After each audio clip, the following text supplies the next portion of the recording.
Hi, good evening, നമസ്കാരം. എൻ്റെ പേര് അതുല്യ. ഞാനിന്ന് ചെറിയൊരു കാര്യം നിങ്ങളോട് ഷെയർ ചെയ്യാനാണ് വന്നത് കേട്ടോ.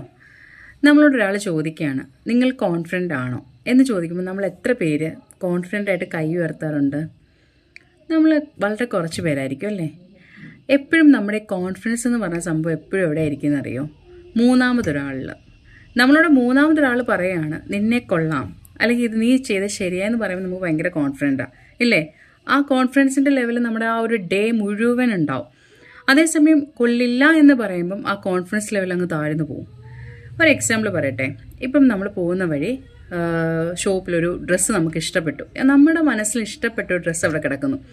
നമ്മളത് ആദ്യം എന്താ ചെയ്യുന്നത്? എപ്പോഴും നമ്മൾ ഇമാജിൻ ചെയ്യും, ആ ഡ്രസ്സ് ഞാൻ ഇട്ടാൽ എങ്ങനെ ഇരിക്കും എന്നൊക്കെ നമ്മൾ ഇമാജിൻ ചെയ്യും.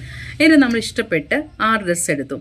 ആ ഡ്രസ്സ് എടുത്തു കഴിയുമ്പോൾ ആ ഡ്രസ്സ് നമ്മൾ ഇട്ട് കഴിയുമ്പോൾ നമ്മുടെ കുഞ്ഞുങ്ങളോ നമ്മുടെ പാർട്ട്ണറോ നമ്മുടെ പേരൻസോ നമ്മുടെ നെയ്ബേഴ്സോ ഫ്രണ്ട്സോ ഒക്കെ പറയാണ്, അയ്യോ ഇത് അത്രയ്ക്ക് ചേരുന്നില്ല, അല്ലെങ്കിൽ ഇത് അത്ര കളർ അത്ര ശരിയല്ലെന്ന് പറയുമ്പോൾ അവിടെ തീർന്നു നമ്മുടെ കോൺഫിഡൻസ്.